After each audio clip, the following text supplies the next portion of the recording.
Hello guys, welcome back to the channel. In this today's tutorial, I'm going to show you how you can equip and unequip the wall pack in the dressed and price game of Roblox.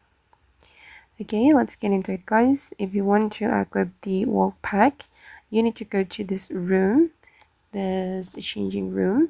Then you're going to open up this menu, okay, the wall pack menu, and you'll see all the wall packs you owned.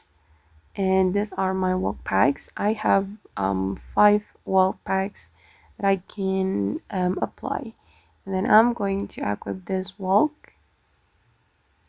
Okay, and then I'm gonna jump out, and as you can see that the way I walk has been changed. And if you want to unequip it, you just need to go back and you can click on this menu and select unequip walk. Yeah, just like that.